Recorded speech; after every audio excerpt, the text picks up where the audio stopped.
Voilà, on est à Seattle et on est pas loin du centre. Et c'est vraiment ce que j'aime beaucoup ici, c'est que c'est plein de petites boutiques indépendantes. Donc on est loin des grandes chaînes qu'on voit généralement. Donc vraiment très sympa. Une belle journée d'hiver où il neige bien.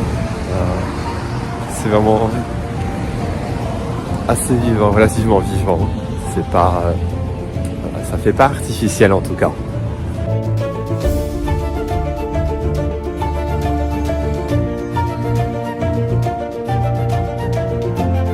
Ça fait presque salon.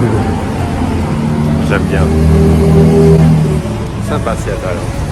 Mais voilà, ça prend beaucoup de valeur parce qu'il y a toutes les entreprises comme Macintosh, il y a Amazon qui s'est installé là il y a quelques années pour les taxes, je pense qu'elles sont assez basses. Et donc tout a pris la valeur. Les gens sont partis de Californie, sont venus ici. Donc les maisons sont très chères. Et c'est agréable.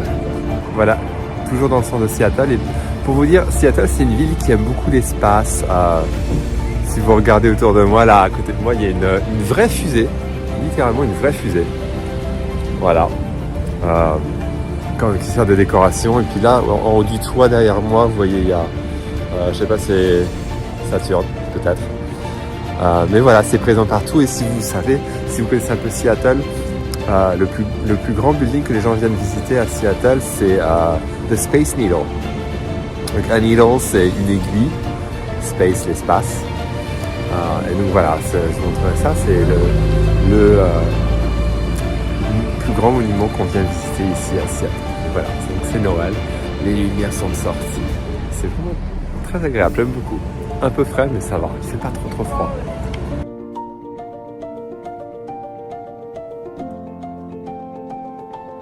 Voilà, je suis juste à l'entrée du Space Needle de Seattle, c'est le monument le plus grand, le plus haut.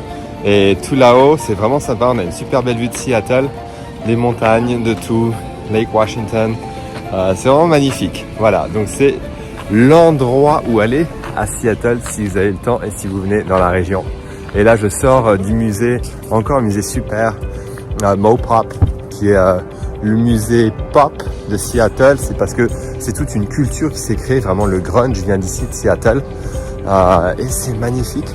Il y a toute une section sur Pearl Jam qui vient d'ici, une énorme section bien sûr sur Nirvana et Kurt Cobain, mais voilà, c'est un autre endroit super à visiter si vous avez l'occasion, et les deux sont l'un à côté d'eux, donc vous pouvez faire les deux d'un coup. Voilà,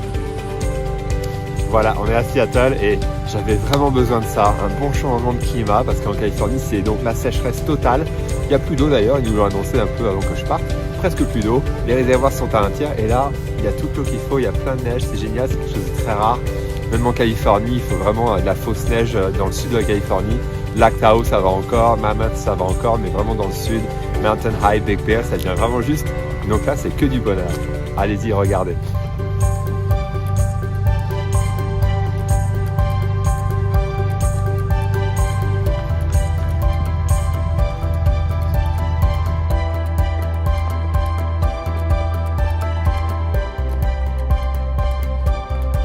Voilà, je suis au Pike Place Market de Seattle. Et là, c'est un poissonnier, une poissonnerie très connue, où ils ont tendance à faire un petit show et à lancer les poissons dans tous les sens. Ils avertissent un petit peu tous les passants qui vont commencer leur show. Ils font ça tous les quarts d'heure, je crois.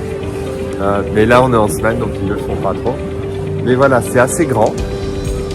C'est Seattle, donc il fait froid. Mais c'est le centre de la ville et il y a plein de monde. C'est un peu l'attraction de Seattle. Et voilà, il y a tout, il y a un marché pour acheter à manger, on peut manger ici, il y a des petits fast-food, ils vendent de tout, des t-shirts, de tout, et c'est vraiment sympa. Je suis jamais allé à Montréal à vrai dire, mais ça me fait penser un petit peu à ce qu'on m'a décrit de Montréal. Voilà, c'est beaucoup d'allées, de magasins. À Montréal on a dit que c'est souterrain, mais ici c'est pas souterrain, mais presque. C'est à l'intérieur en tout cas. Donc voilà, ils ont des crabes énormes et des pinces de crabes, des lobsters, on appelle ça. On dirait que ça sont des homards énormes.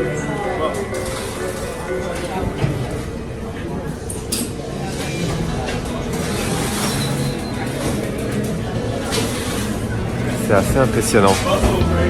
Ils ont du saumon là-bas bien frais.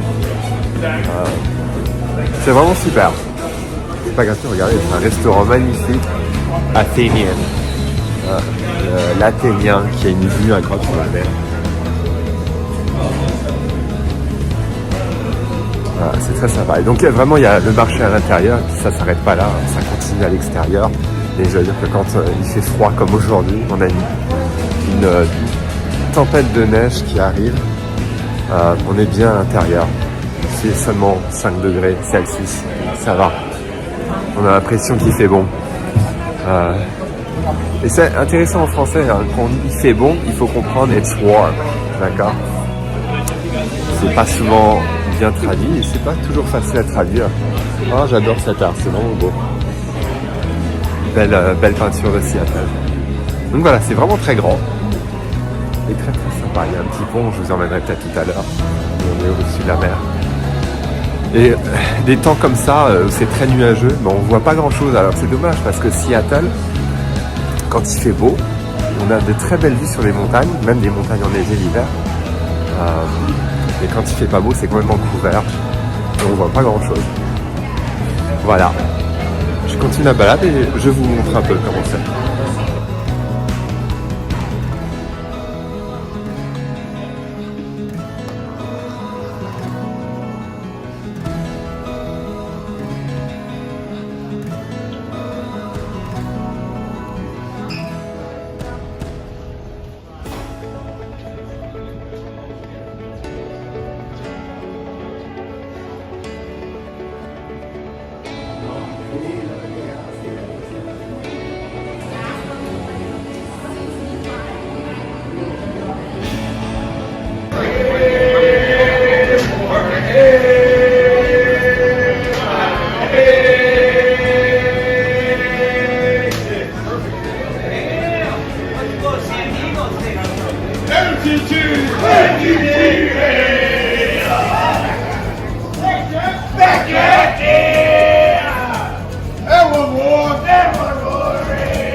Voilà, on est à côté de la maison de Kurt Cobain où il a vécu sa vie adulte. Une fois qu'il a gagné de l'argent, il a acheté cette belle maison juste derrière nous, juste en face de la mer.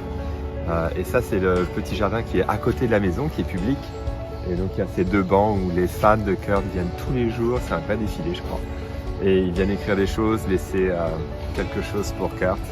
Voilà, tout ça 30 ans après, presque 30 ans après. C'est assez incroyable. Et donc il y a cette belle maison juste derrière qui était la maison où Kurt Cobain et Courtney Love ont vécu jusqu'à la fin. Donc voilà. Et après on va aller à Aberdeen où a grandi Kurt Cobain.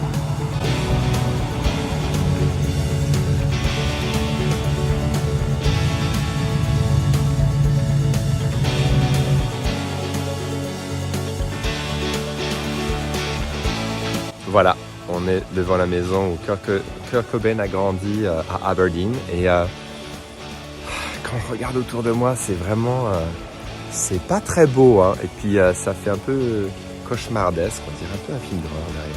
Mais il y a vraiment beaucoup de maisons complètement délabrées. Mais voilà, Kurt Cobain a grandi ici jusqu'à l'âge de 9 ans, voilà.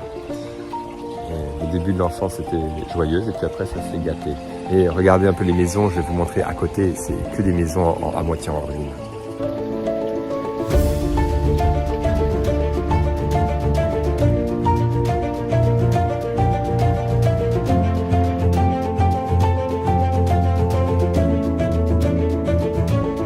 On va là où Kurt Cobain s'est enfui, où il passait beaucoup de temps quand il était petit. Et il a chanté cette chanson Something in the Way, les premières paroles c'est Underneath the Bridge. Je sais plus trop quoi, mais voilà. Et ça sent mauvais. Voilà. Kurt Cobain a passé des heures ici. Underneath the Bridge.